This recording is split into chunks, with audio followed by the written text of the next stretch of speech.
All right, I think we can go ahead and get started. Welcome to our grad student committee publishing webinar. Thank you for joining us today. We hosted this in 2023 with Dr. Sadler's colleague and also fellow outgoing JRST editor, Dr. Moore Mensa. And so we wanted to host this to give symposium presenters and other grad students an opportunity to think about turning their conference paper into a publishable paper. So we'll start with just a brief bio on the grad student committee and the structure, and specifically the research symposium. I'll talk a little bit about the symposium timeline so you can keep that in mind for the fall. And then we'll have Dr. Sadler speak, followed by a question and answer. And then we will announce some upcoming grad student events coming in the fall that you'll get more information on over the summer. So the grad student committee is a standing committee at NARST. It's there to support NARST leadership in communicating needs of grad students. It's composed of 12 grad student members, including the coordinator and 2 co-chairs. So I'm one of the outgoing co-chairs. I was the research symposium chair for the last 2 years. So there will be an incoming chair this year who you'll be receiving information from in the fall. There are also 3 other subcommittees outside of the research symposium. There's the forum, the communication and networking committee, and the awards committee. And so I'll just briefly give an overview of each. The grad student forum aims to guide and encourage beginning researchers by discussing the various parts of the graduate career, including getting involved in NARST, completing your dissertation, or searching for a job position. The attendees of the forum are given the opportunity to participate in roundtable discussions with experienced colleagues on all matters of academic and professional interest. And so that's a roundtable setup that takes place at the NARST conference. Our research symposium subcommittee, this is a poster symposium that provides mentoring and support for graduate students as they develop their research projects by providing them an opportunity to present works in progress at the NARST annual conference. And so these calls go out in around August, right after the NARST calls, and then this takes place at the annual symposium as well. And then the subcommittee that's undergone a little bit of changes this year is the awards committee. So we're responsible for the Excellence in Mentoring Award, but graduate scholarships have moved to the scholarship committee. So all information about that will come from them from now on, if you've applied for those in the past. So a little overview of the research symposium, because we get a lot of questions each year on the difference between this and NARST submissions. So the call for these come out actually after the NARST submissions are due August 15th, and they're submitted through a separate portal than the NARST abstract. It's not submitted through Oxford, only because the grad student committee reviews these internally, and then we determine a cutoff and mentors for the symposium presenters. So you'll see a call for abstracts come out, usually around the end of August, beginning of September. That's when you can work on your submission, and they're usually due the beginning to mid-October. So that's kind of the first phase of the symposium. And this is good information for those who are looking to submit to the research symposium, and also those who may want to volunteer for this subcommittee. And we'll have more information about volunteering at the end. So the second phase of the symposium is where we review the abstract, we determine how many presenters we're going to have that year, and we notify them of their decisions. Throughout January, they work to develop a conference paper. So this is usually a work in progress that they would like feedback on at NARST. And then by the beginning of February, we have everyone paired up with mentors from outside of their university, but that are within their research area. So you can still get really good feedback outside of your committee and your advisor at your own university. And then you spend the month of March developing a poster for the symposium, which takes place in April. And then every other year, we like to have a webinar to help you try to publish this. So that is the part we will get to now. We would like to welcome Dr. Troy Sadler to talk to us about publishing. You should be able to share your screen. All right.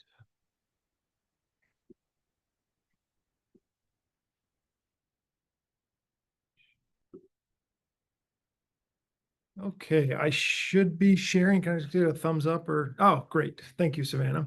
All right. Well, hi everybody. I'm Troy Sadler. As Savannah suggested, I'm one of the outgoing editors for the Journal of Research and Science Teaching. I want to acknowledge my colleague, Dr. Felicia Moore-Mensah, both as just a fantastic co-editor and colleague, and also I used some of her slides, some of the information that she shared a couple of years ago. So I want to properly attribute her contributions to this presentation. I am a faculty member at University of North Carolina at Chapel Hill, and I've been doing this stuff, trying to publish papers since I was a graduate student back in the early 2000s. So it's been quite a few years of trying to manage this transition from the stuff that we present at conferences to journal publication. So I'm going to go through a number of slides that kind of give an overview of what I see as this process, some insights from my time as an editor, and then I'm happy to chat with folks about questions that you all might have or comments or suggestions. So I'm just going to jump in. So the first thing to kind of think about is whether the piece of work or collection of works that you have coming out of conference season, whether it's NARST or AERA or any other conference, is a publishable paper. So I think it's really important to kind of ask ourselves as colleagues, so to reflect on the nature of the work that we've presented, and to kind of think about whether this is going to be a reasonable fit for a journal out there, and then of course what kind of journal might be the best fit. I think as you consider that work and you reflect on kind of where your work sits, I think incorporating any feedback that you've received from the conference, whether it's folks that came by your poster or questions that you received during your presentation, that's a really useful source of information.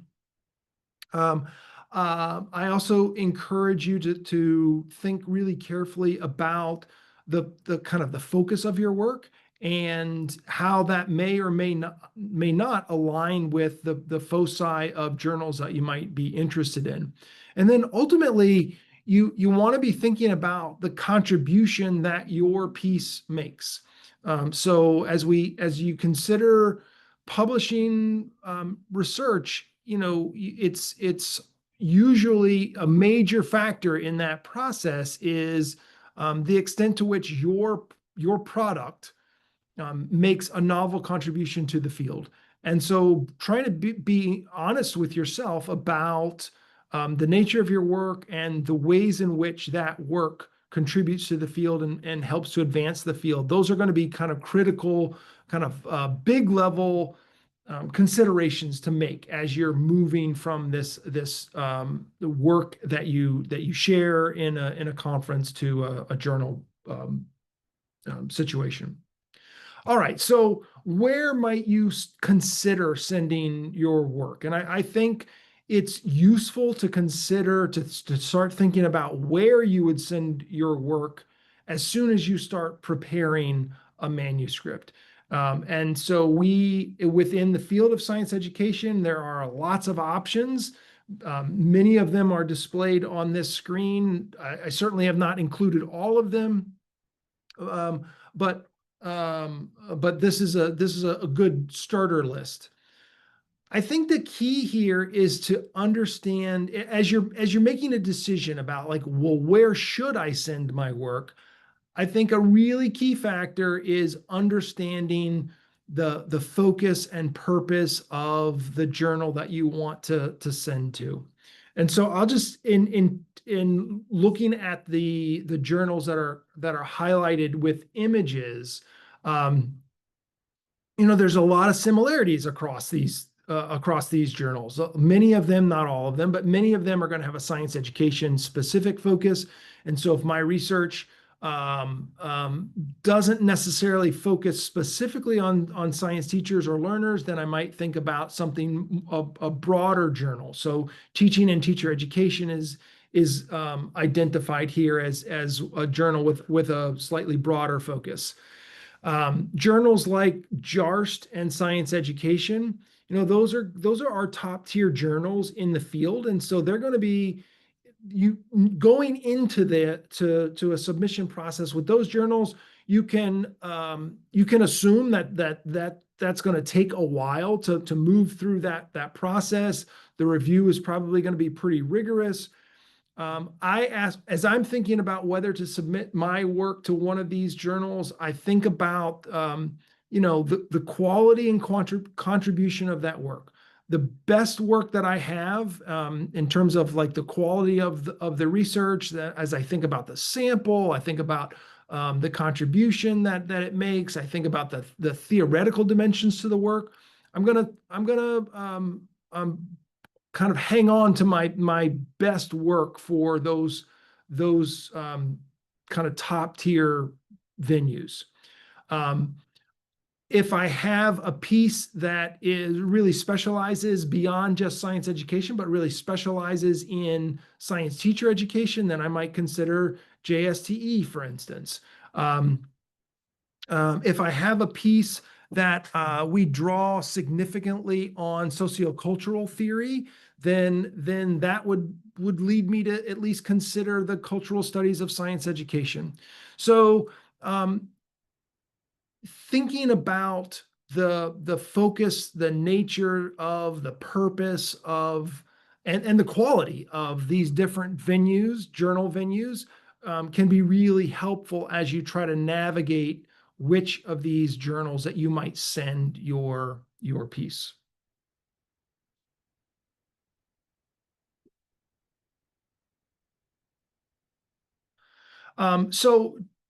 Just a little more on that question of, you've got lots of journals, potential journals that you could send something to. How do you go about finding the right journal? I think you need to consider the manuscript type and focus that you're working on. Is it an empirical paper? So is it a theoretical paper? Is it a design paper? Is it a paper that really is geared towards a practitioner audience? So all of those are questions that help you kind of settle in on the type of manuscript that you might write. And so as you think about that, the type of manuscript that you have, then you want to try to match that up with the scope and purpose of the journal to which you want to send that piece. Sometimes it's not always easy to figure out exactly what the scope and purpose are. Most, if not all, of these journals will have some information on their journal websites, their landing pages about a general statement about what their focus is. But frankly, sometimes it might be too general. Like what they're saying might be too general to inform your actual decision. And so I really encourage you to take up the third bullet point on this slide, and that is reading the journal. It's one thing to get a sense of what the journal says its purpose is. It's another thing to be able to see kind of empirically what is it that this journal publishes. And I think the best way to do that is by reading the articles that it has published recently. So I really encourage folks to read the journal, get a sense of the kinds of stuff that they publish, and that will better position you to make a decision about the extent to which your piece aligns well with the focus. And then the last thing I would suggest is talk with colleagues. Colleagues who may have had experience with a particular journal as a reviewer, as an editor, as an author. Make connections with folks and ask about those kinds of things. This is also, so you might be at an institution that is smaller, and you may not have lots of science educators who are familiar with all these different science ed journals. So this is the kind of conversation that that you might plan on having at a conference like NARST, to try to navigate some of the unstated dimensions of these various journals.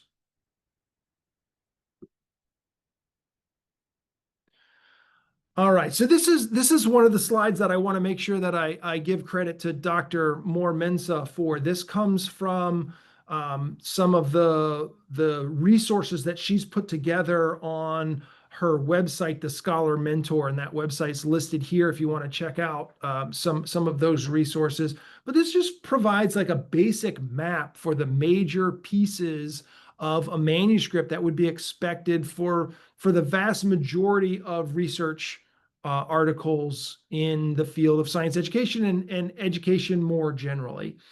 So as you look across these various kind of shapes here, starting with an abstract, moving to an introduction, the literature review, theoretical framework, methodology, findings, discussions, implications, limitations, and conclusions. So those are all kind of major sections that we expect to see in a high quality research manuscript. Now, in some cases, some of these sections might be combined. So for instance, if you look toward the bottom of the figure, there's the discussion, implications, and limitations in future research. Sometimes implications and limitations and or directions for future research might be subsumed within a single discussion section, and that's okay. But sometimes you might want to pull those pieces out. It really kind of depends on the nature of the work itself. I will point out that the introduction sections can include kind of a general introduction, lit review, research questions, theoretical framework. Sometimes you'll look at an article, and I'm sure that you've seen this. Some articles will have all of that kind of merged into one big section. Some articles will have all of those pieces broken out. Again, it kind of depends on the nature of the work that you're doing, the kind of theoretical and or methodological tradition that your work stems from may help inform how you divide out those pieces or not. I will say that at least from a Journal of Research and Science teaching perspective, in general, we really liked to see situations where authors would very clearly pull out their research questions or research focus. So a subsection or something with some kind of a heading that kind of pointed to, hey, this is the main point of our study, or here's our research questions, here's the main focus of the study, the purpose of the study, that kind of thing. That's not mandatory for JRST or other journals, but I will say from like a reviewing and editing perspective, it's nice to have that signal for where that very critical information is located.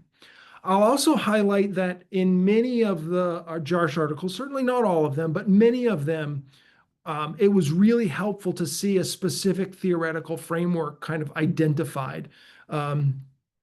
Now, sometimes an author might make the argument that the theoretical framework or the framing of the piece really is intertwined with the literature review. And so there are cases where you don't have a separate theoretical framework, and I think that's okay. But just as a general rule of thumb, if you can, and it makes sense to call out your theoretical framework, and you can do that in a way that helps to motivate in very clear ways what the purpose or research questions are, that kind of approach can be very useful. It signals to the reviewers and editors key pieces of information. It becomes easy to find and check for alignment. So those might be some suggestions that I would offer if you're considering a journal like JRST.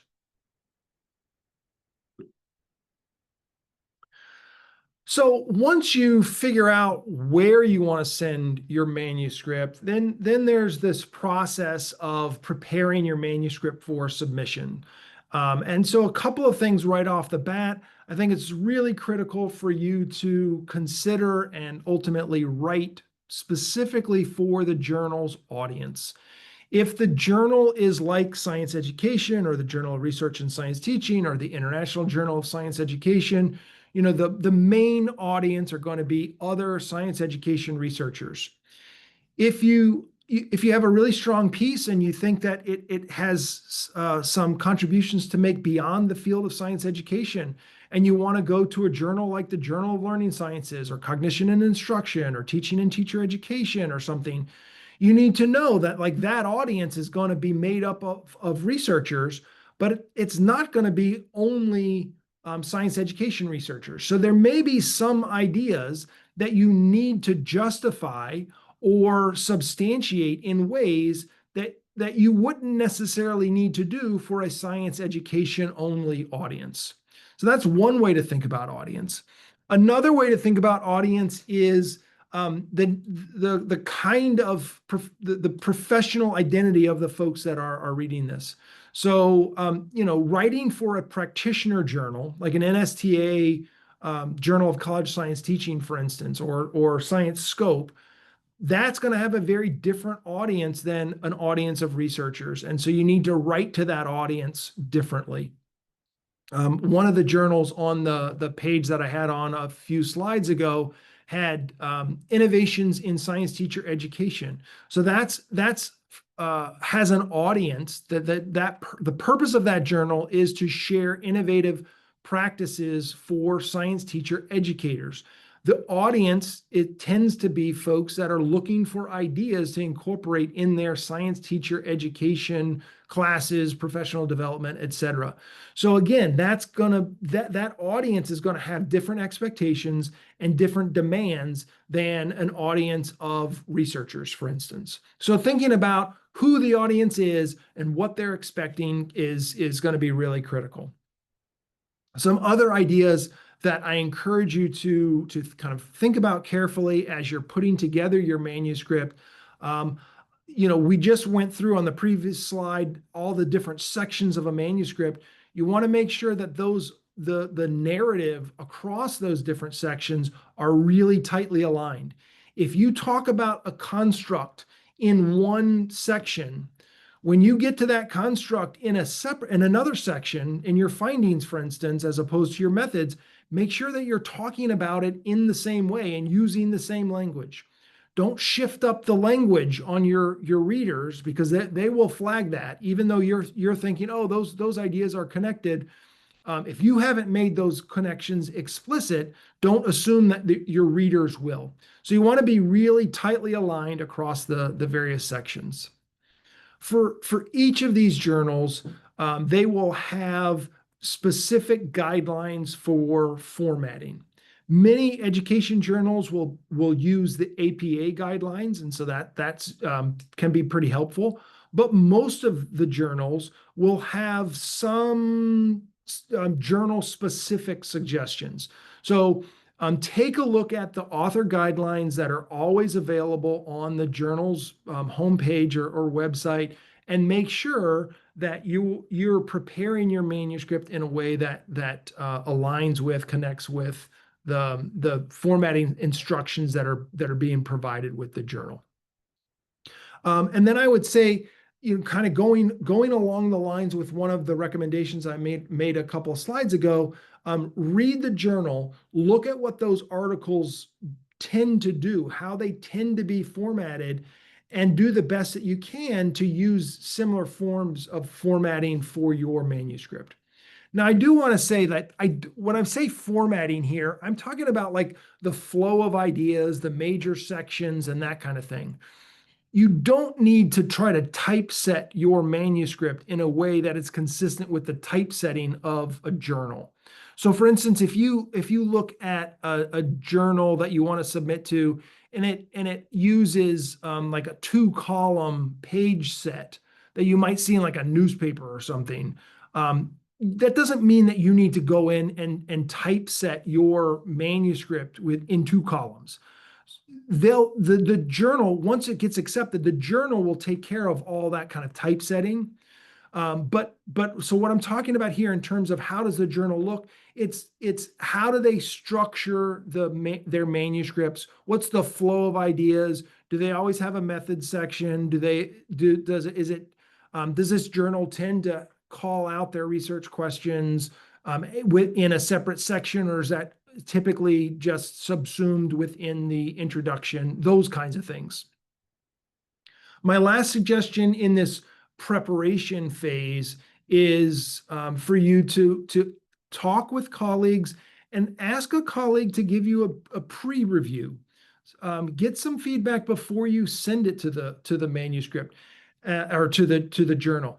Even if it's the case where you find yourself at a place where you don't have a whole lot of close colleagues specific to science education, just getting a colleague who's generally familiar with scholarship to take a look at your manuscript, just as a check to see that everything makes sense, it holds together.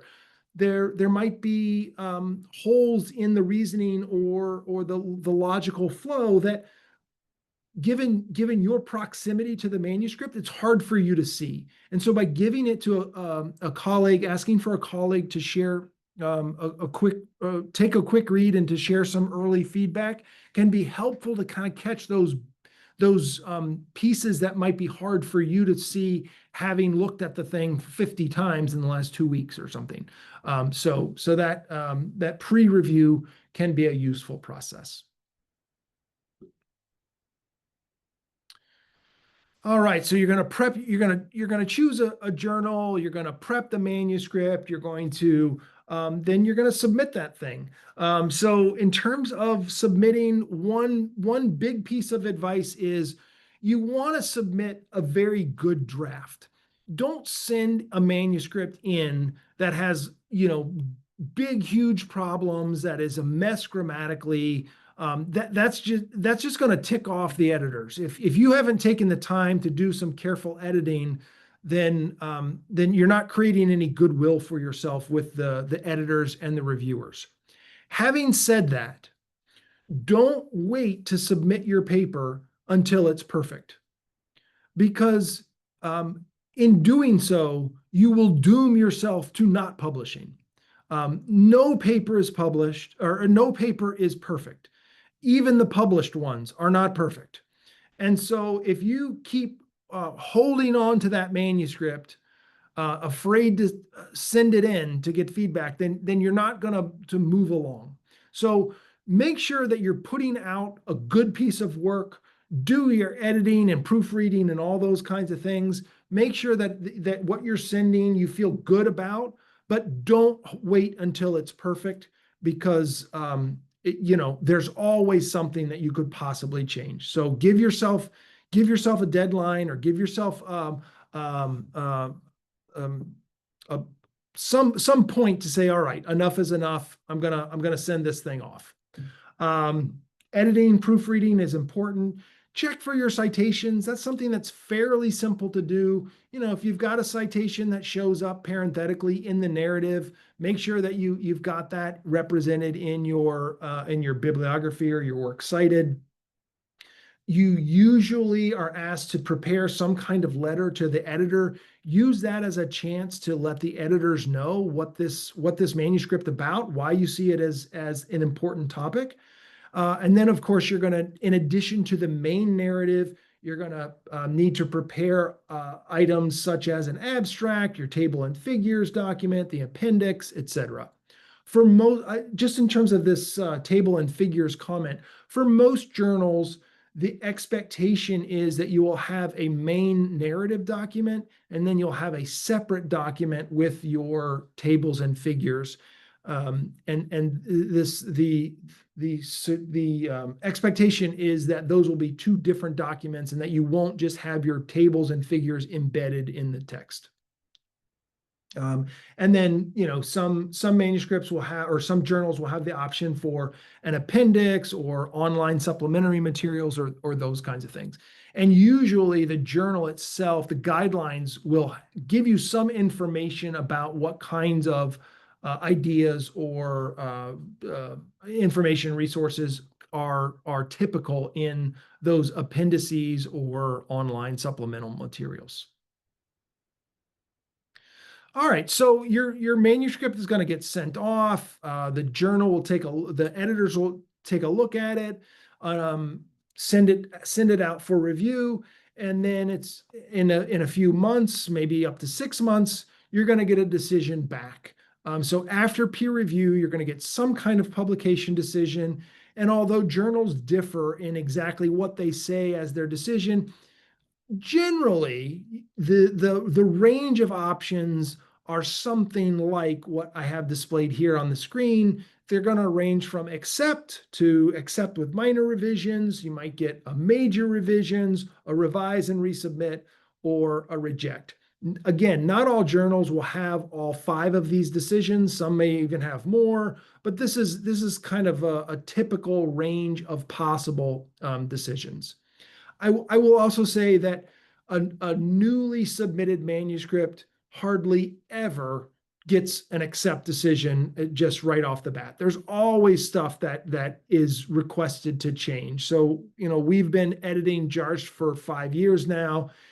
We've never given an accept decision on an initial manuscript. I've been writing articles for over 25 years now, and I've never received an accept as the first decision. So don't expect that decision right off the bat. You're going to get some kind of feedback and some request to make some kind of revision if you're going to move forward in the process. And then, unfortunately, there's also the option of the work getting rejected. Hopefully, if you get a reject decision, you also get some feedback around what the problems were as deemed by the reviewers or the editors. As an author, you then have to think about, like, well, what am I gonna how do I approach this? And so on the right-hand side, I would suggest that you carefully review the feedback from the reviewers and editors. I encourage people to consider emailing the editors about questions, particularly if there's stuff that you don't understand in the reviews, or sometimes you get contradictory feedback in the reviews. And so those are all points at which you might use as the basis for contacting the editor. I would encourage you to be polite and diplomatic about it in posing the question. Don't go to the editor and say, hey, your idiot reviewers said to do X and one said to do the reverse of X. Clearly they didn't read my paper. Like, I would not encourage you to take that kind of confrontational stance, but reaching out to the editors and saying, hey, thanks for providing feedback on my manuscript. I'm wondering if I can raise a question. One reviewer raised a point of concern about XYZ. The other reviewers seemed to have feedback that kind of seemed contradictory to that. Can you help clarify? So just be professional in how you frame that would be my suggestion.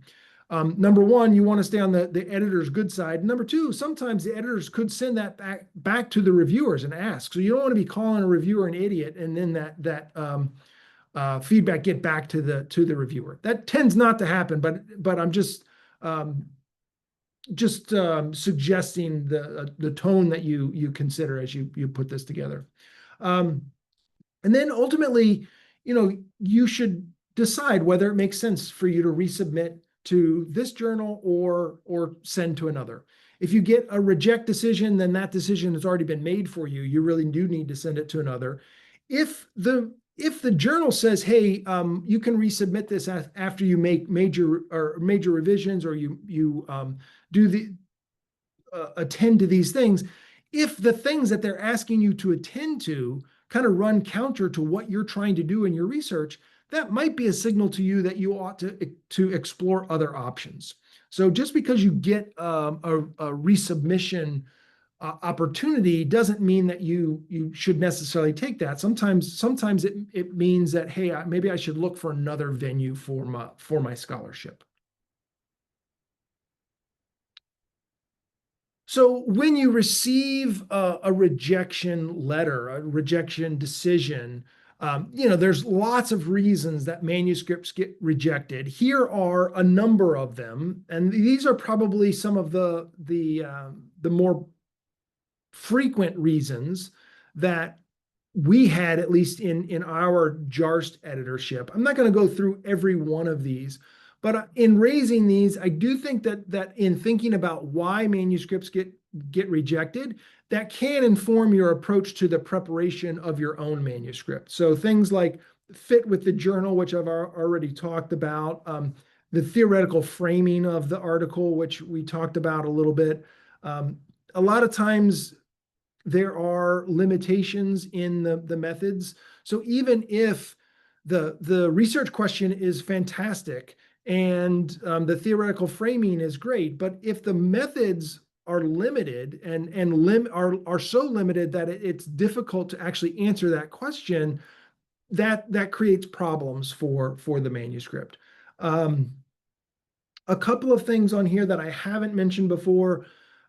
When authors take a relatively modest result and then kind of overstep the boundaries of what that result means, that can be a big problem. And then on that final bullet on the right-hand column, I saw this a lot in a journal like JRST, where the competition for journal space is relatively high. You have to be able to make a case for what your article, what your research is doing. How does that advance the field? And if you can't make a clear and compelling case for how the insights that emerge from your research advance the field, if you can't make that case, then that can be a downfall for an article. So I just encourage you to kind of think about some of these ideas as you're putting your manuscript together, to try to avoid some of these things that can be considered common mistakes or common causes for manuscripts not being accepted. So I'm wrapping up here. Just some general advice for you to consider as you're on this journey of moving your research from your conference presentation to a journal publication. First off, you have to recognize that rejection is just part of the work that we do. We all get rejected. If you think about the most influential scholars in our field, they get rejected all the time. It's just baked into what we do. We get rejected from journals that we want to present in. We get grant proposals rejected. It just happens. Fellowships that we apply for. And so you have to have, as a member of this community, you have, in any scholarly community, frankly, it's not just science education, it's any scholarly community, you have to have a little bit of a thick skin to get through some of that. And, all of us as researchers, we receive feedback that sometimes we don't want to hear or that we don't like. And it's just part of the process. I strongly encourage you to take that feedback, be persistent, use the feedback in ways that can improve your work and help advance you to where you want to go. I actually, earlier when I was putting the slides together, I was thinking about, these inspirational quotes, and there's a 100 of them out there from, successful people that talk about, failure is just part of success, and what you do with failure is more important than the failure itself. And ultimately, I decided not to put one of those quotes on there, but I do encourage you to kind of think about that perspective. If you count a journal, an article rejection, a manuscript rejection as failure, then you're going to get it a bunch. All of us do.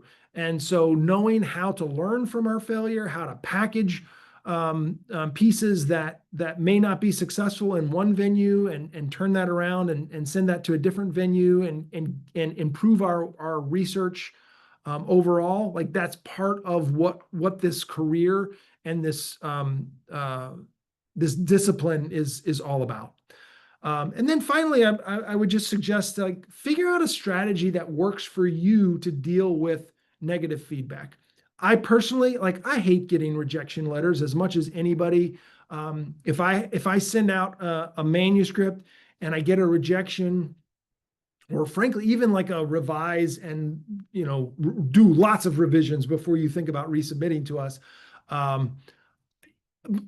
Just like anybody, like, well, maybe not, maybe some people deal with this better. I get angry, I get upset. I might be sad about this opportunity, but for myself, like, I will skim the initial decision letter, and then I let it sit, and I let myself kind of deal with the disappointment or the anger or whatever it is that I'm dealing with, because I know that if I like just dive into that immediately, it's not going to be very productive for me. So I just let it sit, usually for at least a few days, sometimes for a week or two, before I go back to it. And over that week or two, I can kind of work on myself to orient myself to, okay, I have a sense that they didn't like X, Y, or Z. Now I'll take the time to really dig in to find what they're talking about, to more rationally look at the suggestions that they're offering, and then think carefully about how I might incorporate that in to ultimately improve my work. And then hopefully you find yourself at a point where you're able to move from some of the negative feedback or the disappointing result to the result where you start seeing your piece accepted. All right, with that, I think I am done. I'm going to stop sharing. Yeah. Thank you, Dr. Sadler, for your valuable insight and for being willing to share this with our grad student community. And so we have about 8 to 10 minutes for questions. If anybody has questions, if you want to raise your hand, and we can just go around. All right, Jennifer. Hi, Troy. Thanks so much. Can you talk a little bit about the difference between an accept with major revisions and an R&R? From an editor standpoint, what are you guys looking for at JRST?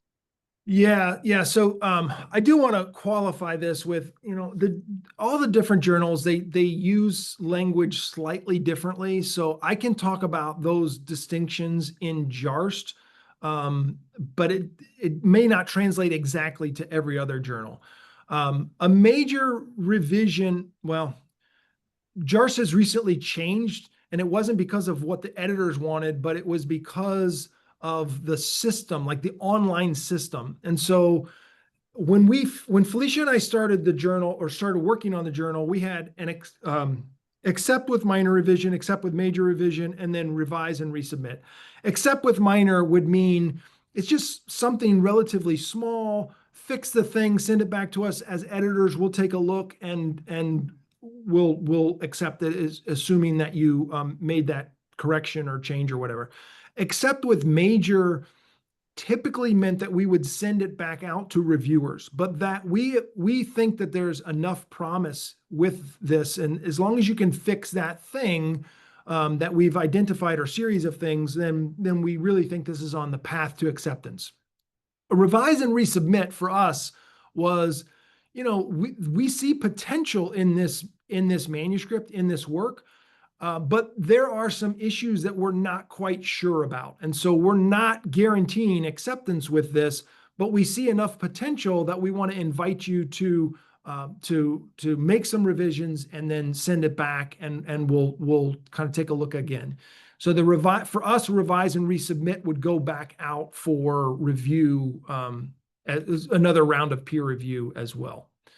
So the distinctions for us were can be a little subtle, but basically, if the editors are signaling, hey, we're accepting this, but we're asking for revisions, whether they call it minor or major, then you're really on a fast track to getting that accepted. If it's a revise and resubmit, and if they haven't used any language around accepting, then that means that they're interested, but they still have some big questions, and you'll need to answer those questions through the revision. And it's very likely that that's going to go back out to reviewers for another round of peer review. All right, Ava. Thank you, Dr. Sadler. Appreciate it. So my question involves sort of the timeline when it comes to these revisions. Give you an example. I received a revise and resubmit, and then the editorial, like the technical checks office, gave me a deadline to do those things within like 10 days. And the amount of revisions that they were asking for, I feasibly, as a graduate student, I wasn't sure that I could get that done in 10 days being a full-time student. So what is the process for making that determination of the suggested timeline when these revisions are needed, as well as what opportunities or lack of opportunities, I guess, from an author standpoint, do we have to ask for additional time if needed? Sure. So the request or the situation that you described, I think is unusual. In my experience, like if you're asked to make significant revisions, you're usually given a couple of months, at least a couple of months to do significant revisions. Now, sometimes the lines of communication gets crossed at the journal.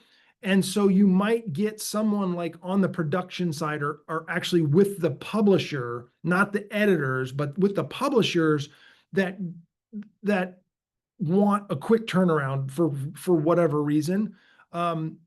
It's usually not the editors that are saying, oh, you got to get this done in 10 days or something. So I would, if you get that kind of feedback, I would encourage you to reach out to the editors and ask for an extension. Say, hey, I have to rewrite my theoretical framework, or I've got to go do a bunch of more literature searching based on the feedback, and I can't do that in 10 days. Most editors are going to be pretty sympathetic to that kind of situation. For us at JRST, it was very easy it was just a setting within the online system that we could switch or add time to give people an extension for working on revision. So, I can't speak for all journals, but for a lot of journals, getting an extension for a revision is a pretty easy thing. Now, if the piece is set to be published in a special issue or something like that, there may be a time horizon for those kinds of things. But in general, a 10-day turnaround for significant revisions is not normal and not something that you should expect to see. Now, I will say, when you get closer to the actual publication end of things, and you're given page proofs, for instance, and so the journal says, hey, here we've typeset everything. We want you to look at this and give us your final proofs, or go through your final proofs and do final corrections. Now, it's not uncommon at all for that to you get like a 3-day turnaround or something. And that's because the folks running the production side, they've got everything set and they're trying to push it out into the world or push it out into an issue as fast as possible. But those kinds of changes, that should usually only be however long it takes you to read your manuscript and catch a typo here or there. So that should only be a few hours. And that is very often to have a very short window. But major revisions, you should get a heck of a lot more than 10 days. It's a good question. All right, Lauren. Yes, thank you so much, Dr. Sadler. It was a great presentation. I was wondering if you could talk a little bit more about identifying the research question and the purpose and things like that. Typically, when I have been writing things up, I will include like the research question, and I will say like the research question for this study is, and then put that at like the very last paragraph of the introduction or something like that. And then when I get to my methods section, I will often repeat it as, the first line or something like that to remind folks. But you were saying something about actually like making it its own heading. And so when I think of like APA headings, like a heading 1, 2, 3, or even the headings that you had listed on that slide, where do you actually suggest putting it in there if you're saying that just saying here's my research question is not really enough? No, perhaps I misspoke. I mean, what you just described, Lauren, in terms of like how you structure, an introduction might have a couple of pages, and you build up towards a statement like, this study was guided by the following 2 research questions or whatever, 3 research questions or whatever. And then those research questions are kind of, indented, pulled out of the main text, and so that it's easy to find them. I think that approach is perfectly fine. I have seen manuscripts that will actually have a section, like a subsection within the introduction. So it would be a level 2 or lower heading that calls out research questions 1, 2, 3, or research focus or purpose of the research, or something like that. And any of those things are fine. And I think whether or not you use one of those headings or you use the strategy that you talked about may just depend on your writing style, the methodological or theoretical tradition of the work that you do. So qualitative research might look a little bit different than hypothesis testing from a quantitative researcher. And so my bigger point is like those differences are fine. And I think you should stay true to the methodological and theoretical traditions that you're writing from. Just don't make it a guessing game for the readers and reviewers about what your research is. I think what you suggested as building up in the first couple of pages to, and here's what the study does, or here's the questions that the study answers, I think as a strategy is perfectly fine.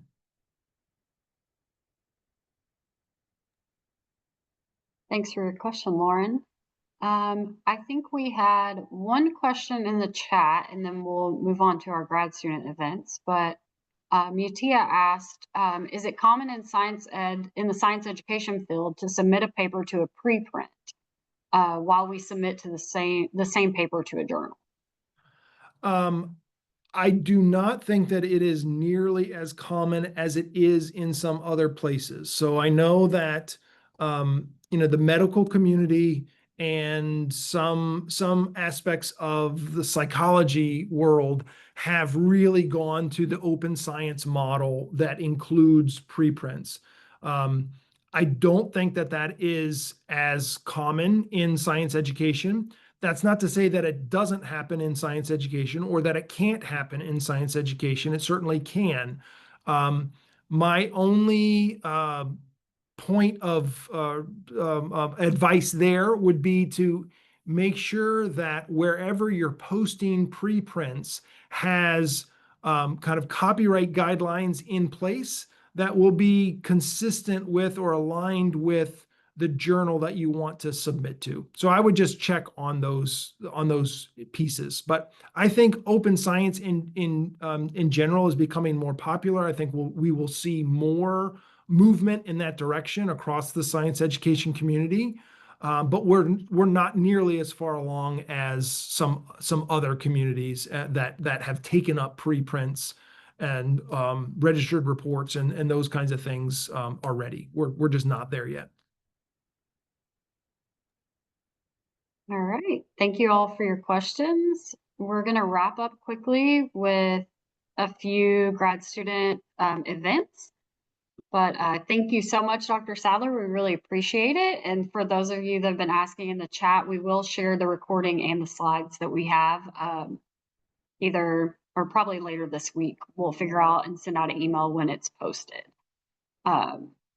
So like I mentioned earlier, the call for the abstracts for the research symposium will come out later in August or early September from your new research symposium chair.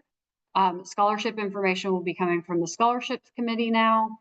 And then I think Collins Moga is in here. He is the incoming grad student committee coordinator. And I was going to give him the floor for a couple of seconds to talk about these last 2 bullet points, since those are new events he is implementing this year. Yes, thank you, Dr. Sadler, for your time, and thank you everyone for showing up for this event. So we have other GSC events coming. The first one here is the Welcome to NARST event for new members of NARST, particularly graduate students, so that you can share about the resources available and how they can participate in NARST. And the next event, similar to this one that we just had, is a Career Steps webinar series. This will be a monthly event happening every last Friday of each month. We intend to begin on July 25th at 2 p.m., same time as this one. And then each session will feature accomplished PhDs and NAST members, and they will share their professional journeys. This will help to give us valuable insights, practical advice, and encouragement as we continue in our career as academics and researchers and look forward to join the workforce. So the webinar series is more than just information. It is a space also to build connections and to envision like all the possibilities that are available in the future. So that's all that I had. And thank you again for coming to this event. And I hope to see you in the other ones. Thank you, Collins. And I included the QR code to the spreadsheet that you sent me. So if anyone in this meeting or any grad students you know are interested in becoming more involved with the grad student committee, you can add your name to this list, and you can choose which committee you want to volunteer on, which subcommittee. You can volunteer on multiple committees, but you can talk with Collins or the other co-chairs about that. And so that being said, here's some contact information. You can join the listserv. That's the NARST grad committee email. Follow the account on X, and then also join the group on the NARST member portal. Is there anything else you wanted to add to that, Collins? Not at this time. Perfect. All right. Well, if that wraps it up, thank you again, Dr. Sadler, and thank you all for attending our webinar. Look forward to seeing you all at NARST next year.